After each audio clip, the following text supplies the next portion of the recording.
Commissionerate વિસ્તારમાં કુલ 30 વોર્ડના ચૂંટણી છે અને સાથોસાથ 3 જિલ્લા પંચાયતની સીટ અને જો 16 તાલુકા પંચાયતની સીટોના ઇલેક્શન છે જો એના ધ્યાનમાં રાખી સમગ્ર જો પોલીસ તરફ તૈયારીઓ કરવામાં આવે છે આ કરી લેવામાં આવેલી છે જો ટોટલ તમામ બૂથ અને બિલ્ડિંગમાં જો ડિપ્લોયમેન્ટ કરવામાં આવેલા છે આમાં ડીસીપી અને એનાથી ઉપર કક્ષાના કુલ 20 જેટલા અધિકારીઓ છે જેના સુપરવિઝનમાં બધા જો ચૂંટણીની પ્રક્રિયાઓ પૂર્ણ કરવામાં આવશે 22 જેટલા એસીપી અને 104 પીઆઈ અને લગભગ જો 250 ટોટલ જો પીએસઆઈ અને બધા પોલીસ એસઆરપી હોમગાર્ડ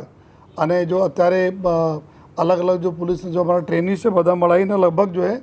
9000 જેટલા પોલીસના જવાનો જો ડિપ્લોય રહેશે જો અધિકારીઓ અને જવાનો બધા મળીને લગભગ 9,500થી વધુના સંખ્યામાં જો પોલીસના ડિપ્લોયમેન્ટ જો બૂથ બિલ્ડિંગ અને જેટલા બી અલગ અલગ વિસ્તારો છે એના ઉપર પેટ્રોલિંગ માટે જો અને તમામ જો મતદાન પ્રક્રિયામાં જેટલા બી કામ થવાના છે એના માટે જો ડિપ્લોય કરવામાં આવેલા છે તમામના ટ્રેનિંગ વગેરે આપી દેવામાં આવેલા છે જો બધાને બ્રીફિંગ થઈ ગઈ છે કુલ અલગ અલગ વિસ્તારોમાં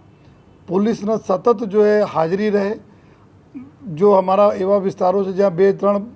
મોટા જો બૂથ બિલ્ડિંગ છે જ્યાં વધુ માત્રામાં જો આપણા બૂથો છે એના આજુબાજુને આવરી લેવા માટે કુલ 565 જેટલા 4 વ્હીલરનાથી પેટ્રોલિંગ જો પૂરા શહેરમાં કરવામાં આવશે જો એના અલગ અલગ રૂટો બનાવવામાં આવેલા છે આ ગાડીઓ પૈકી કુલ ક્રાઇમ બ્રાન્ચ પીસીબી અને એસઓજીના કુલ 50 જેટલા ટીમો બનાવવામાં આવેલા છે જેમાં લગભગ જો 400 જેટલા માણસો આમાં એની પૂરી ટીમ અને સાથોસાથ એસઆરપી એના સાથે રહીને જો કુલ 50 ટીમો સ્પેશિયલી ડિપ્લોય રહેશે કે જ્યાં કોઈ પણ પ્રકારના કોઈ દિક્કત નહીં આવે કોઈ એકબીજા સારા જો માહોલમાં મતદાન પ્રક્રિયા પૂર્ણ થાય જોઈએ એવા વિસ્તારોમાં એના ડિપ્લોય કરવામાં આવશે જોઈએ જેથી કોઈ પણ જો ચેલેન્જ આવે તો તાત્કાલિક જો પહોંચી વળાય જોઈએ સાથોસાથ જો પૂરી સમગ્ર જો પોલીસના ટીમોના 125 જેટલા વિડીયો કેમેરા और 900 જેટલા જો બોડી વર્ન કેમેરા આપવામાં આવેલા છે જેની સમગ્ર પ્રક્રિયાને રેકોર્ડિંગ કરવામાં આવશે જોઈએ કંટ્રોલ રૂમના તમામ જો આપણા પોલીસના control room CCTV control room અને કોર્પોરેશનના જો ફીડ છે કુલ મળીને 3000 જેટલા સીસીટીવી કેમેરા અને અલગ અલગ જો વિસ્તારોમાં એના મોનિટરિંગ કંટ્રોલ રૂમથી એક અલગથી સ્ટાફ દ્વારા કરવામાં આવશે અને કંટ્રોલના એના પ્રમાણે જો ફિલ્ડ યુનિટ્સના જાણકારી જો આપતા રહેશે કોઈ વધારે કંઈ લાઇન છે યા વધુ સંખ્યામાં કોઈને અવર જવર થઈ રહી છે તો પ્રોપરલી મેન્ટેન થાય બધા લાઇન અને કાયદાની વ્યવસ્થા મેન્ટેન થાય એની સમગ્ર જો કાર્યવાહી માટે કંટ્રોલ રૂમમાં સિનિયર ડીસીપી કક્ષાના અધિકારીના સુપરવિઝનમાં તમામ વ્યવસ્થાઓ રહેશે જો 10 જેટલા ચેકપોસ્ટો છે આ સિવાય કુલ 36 જેટલા ક્વિક રિએક્શન ટીમ QRT ના રચના કરવામાં આવી છે જો તમામ દરેક પોલીસ સ્ટેશનોમાં એક QRT રવાના છે જો અને સાથોસાથ જો સેક્ટર મોબાઈલ 102 રહેશે જો अलग अलग बूथ पे अलग थी जो क्राइम ब्रांच बीजा एना सिवाय भी अलग अलग विस्तारों में जो है पेट्रोलिंग में रहશે जो है અત્યાર સુધી પૂરી પ્રક્રિયા સારી રીતે થાય જો એના માટે જેટલા બી છેલ્લા ગયા વર્ષોમાં જો એવા તથ્યો જો ચૂંટણી રિલેટેડ જો ગુનાઓમાં સામેલ હતા જો જાહેરમાં જો મારામારી કરવાના વાળા હતા જો ચૂંટણી પ્રક્રિયાને ડિસ્ટર્બ કરી શકે જો એના કુલ 83 જેટલા લોકો ઉપર જો પાસા કરવામાં આવેલા છે 30 જેટલા તડીપાર અને કુલ 14,000 લોકો ઉપર જો અલગ અલગ જો સેક્શન્સમાં અટકાયતી પગલાં લેવામાં આવેલા છે જો એના સિવાય જો નાસ્તા પડતા આરોપીઓ બી છે કુલ 40 જેટલા નાસ્તા પડતા આરોપીઓ બી પકડાયા જો ઘણા વર્ષોથી આ પ્રકારનો ગુનાઓ કરીને ભાગી ગયા હતા જો સમગ્ર વિસ્તારમાં એરિયા ડોમિનેશન માટે જો પોલીસની કામગીરી હોય છે આ સંપૂર્ણ રીતે કરી લેવામાં આવેલી છે મારા વહીવટીતંત્ર તરફથી વિનંતી છે બધા મતદારોને જો આપ એકદમ જો જઈને જો કોઈ બિના भय न जो है आप अपना मतदान का उपयोग करो जो है અને आप मत आपो बाकी जो तंत्र जो पूरे खड़े पगे રહેશે कि आपना कोई भी આ પ્રક્રિયામાં કોઈ તકલીફ નહીં પડે એવી સંપૂર્ણ તકેદારી અને સંપૂર્ણ તૈયારી તંત્ર તરફથી કરી લેવામાં આવેલા છે સૌને નમસ્કાર જેમ કે આપ બધા સુવિદિત છો કે સુરત મહાનગરપાલિકા આપણી 4 નગરપાલિકા બારડોલી કડોદરા માંડવી અને તરસાડી એના ઉપરાંત સુરત જિલ્લા પંચાયતની કુલ 36 બેઠકો અને સુરત જિલ્લાની જે 11 તાલુકા પંચાયતની કુલ 204 બેઠકો માટે આપણે 26/4/2026 એટલે રવિવારના દિવસે સવારે 7 વાગ્યાથી સાંજના 6 વાગ્યા સુધી મતદાન આપણે યોજવા જઈ રહ્યા છીએ એમાં ટોટલ સુરત મહાનગરપાલિકામાં વોર્ડ નંબર 1 થી 30 માં કુલ 483 જેટલા હરીફ ઉમેદવારો છે. નગરપાલિકા ચારો એ મળીને 224 જેટલા હરીફ ઉમેદવારો છે. જિલ્લા પંચાયતમાં કુલ 88 અને તાલુકા પંચાયતમાં કુલ 513 હરીફ ઉમેદવારો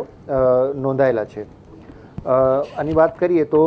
મહાનગરપાલિકામાં ટોટલ પુરુષ મતદાર 13,02,941, મહિલા મતદાર 11,73,451, એમ કરીને ટોટલ 24,76,392 જેટલા મતદારો છે એ પોતાનું મતાધિકારનો પ્રયોગ કરી શકશે. સેમ રીતે નગરપાલિકામાં 92,398 ટોટલ મતદારો છે. જિલ્લા પંચાયતમાં ટોટલ 8,66,717 મતદાર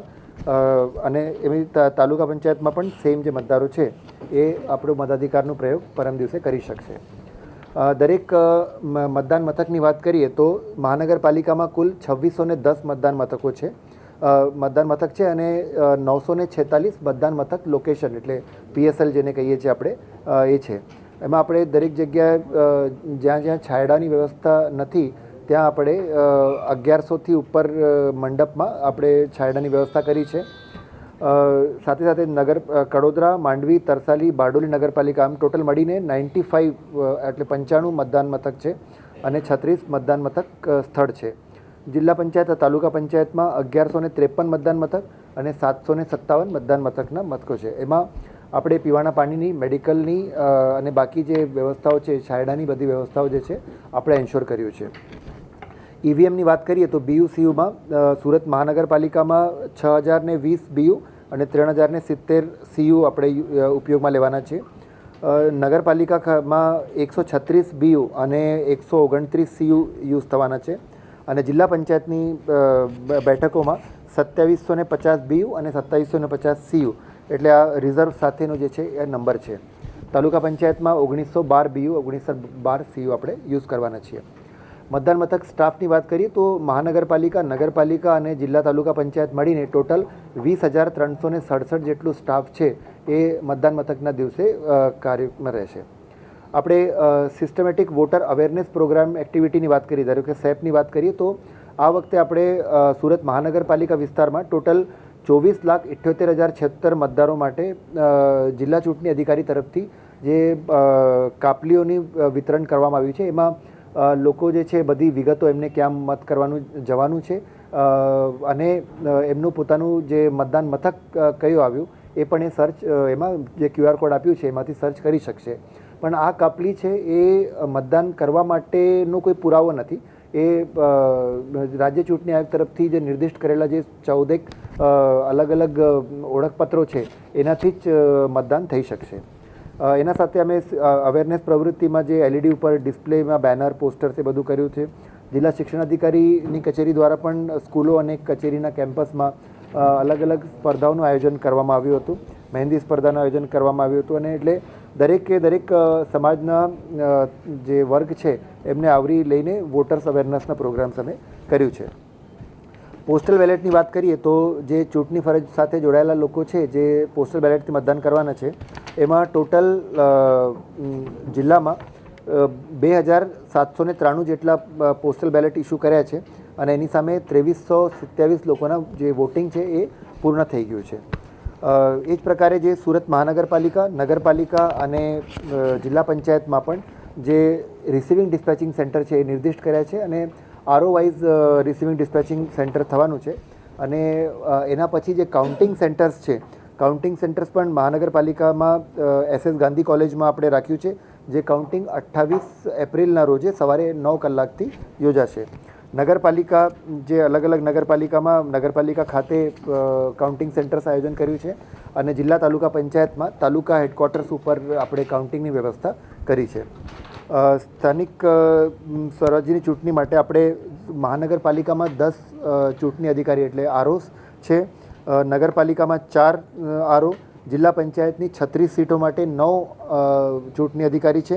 અને સુરત જિલ્લાની 11 તાલુકા પંચાયતની જે 204 બેઠક છે એના માટે 22 જે રિટર્નિંગ ઓફિસર્સ છે એમની આપણે નિયુક્તિ કર્યું છે. એટલે આ તરીકે આજે સાંજે 6 વાગ્યાથી જે ઇલેક્શનનું જે પ્રચાર પ્રસાર છે એ પણ બંધ થઈ ગયું છે અને લો એન્ડ ઓર્ડર રિલેટેડ બધી જ જે વ્યવસ્થાઓ છે એ કોર્પોરેશન વિસ્તારમાં ઓનરેબલ સીપી સર તરફથી અને રૂરલ વિસ્તારમાં એસપી સાહેબ તરફથી કરી લેવામાં આવેલ છે. એની જે વધારાની વિગતો છે એમ હું સીપી સરને રિક્વેસ્ટ કરું કે સર આપીમાં આપશો. સ્થાનિક સ્વરાજ્યની જે આગામી ચૂંટણી છે જેમાં સુરત ગ્રામ્ય જિલ્લામાં જિલ્લા પંચાયત, તાલુકા પંચાયત અને નગરપાલિકા આ ચૂંટણી અન્વયે જિલ્લા પોલીસ દ્વારા જે કામગીરી કરવામાં આવેલી છે એમાં ટોટલ જે બૂથ છે એ 1160 છે. ટોટલ બિલ્ડિંગ 766 છે. એમાં ચૂંટણી ફરજની અંદર ટોટલ ફોર્સનો જે ઉપયોગ કરવામાં આવનાર છે એ 2705 જેટલો છે, જેની અંદર જિલ્લા police, SRP, home guard, GRD, SRD તમામ ફોર્સનો ઉપયોગ કરવામાં આવનાર છે. અટકાયતી પગલાંની જો વાત કરું તો જે અસામાજિક તત્વો છે એમની વિરુદ્ધમાં આશરે 8304 જેટલા અટકાયતી પગલાં, પાસા પ્રપોઝલ 9, તડીપાર પ્રપોઝલ 91 અને જે હથિયાર જમા છે એ 348 જેટલા કરવામાં આવેલા છે. જે દારૂની પ્રવૃત્તિ જે છે એને નેસ્ત નાબૂદ કરવા માટે દેશી દારૂ 4566 લીટર જેટલો દેશી દારૂ કબજે અને એની કિંમત આશરે 9 લાખ કરતાં વધારે છે. વિદેશી દારૂમાં 97,838 જેટલી બોટલ કબજે કરવામાં આવેલી છે, જેની કિંમત 2,57 લાખ જેટલી થાય છે. અને ડ્રગ્સની જે બધી છે એને કંટ્રોલ કરવા માટે NDPSના કેસ કરવામાં આવેલા છે, જેની અંદર 1,60 લાખ કરતાં વધારેનો મુદ્દામાલ જપ્ત કરવામાં આવેલો છે અને આરોપીઓ જે છે એને જેલ હવાલે કરવામાં આવ્યા છે. અન્ય વ્યવસ્થા જોઈએ તો 6 જેટલી સ્ટ્રાઇકિંગ ફોર્સની ઉપલબ્ધ કરાવવામાં આવેલ છે, જે તમામ સિનિયર અધિકારીના તાબામાં રહી કામગીરી કરશે. 77 જેટલી પોલીસ સેક્ટર મોબાઈલ અને એની સાથે અલગ અલગ પોલીસ સ્ટેશનની અંદર 26 જેટલી QRT ટીમની રચના કરવામાં આવેલી છે, જેથી કોઈપણ પ્રકારના ક્વિક રિસ્પોન્સને પહોંચી વળે. સઘન પેટ્રોલિંગ કરવામાં આવી રહ્યું છે, એરિયા ડોમિનેશન કરવામાં આવી રહ્યા છે. ખાસ જે સંવેદનશીલ વિસ્તારો છે એની ઉપર સતત ધ્યાન આપી અને કોઈપણ પ્રકારનું અસામાજિક તત્વો કોઈપણ પ્રકારનું કૃત્ય ન કરી શકે એ પ્રકારના પ્રયત્નો કરી રહ્યા છીએ. સોશિયલ મીડિયા મોનિટરિંગની ટીમ અમારા ટેકનિકલ એક્સપર્ટ PI અને PSIની અંડરમાં સતત 24/7 કાર્યરત રહેશે, જેની અંદર સોશિયલ મીડિયામાં કોઈપણ પ્રકારની ચૂંટણી આચારસંહિતાને ભંગ કરતી કોઈ કોમેન્ટ કરવામાં આવશે અથવા તો કોઈપણ પ્રકારનું અસામાજિક કૃત્ય સોશિયલ મીડિયા ઉપર કરવામાં આવશે તો તાત્કાલિક એવા વ્યક્તિઓની વિરુદ્ધમાં પગલાં લેવામાં આવશે. અને તમામ નાગરિકો શાંતિપૂર્ણ અને નિર્ભય રીતે મતદાન કરી શકે એ પ્રકારની સંપૂર્ણ વ્યવસ્થા સુનિશ્ચિત કરવામાં આવેલી છે અને નાગરિકોને અપીલ છે કે નિર્ભયપણે અને વ્યવસ્થિત રીતે મતદાન કરે. Thank you.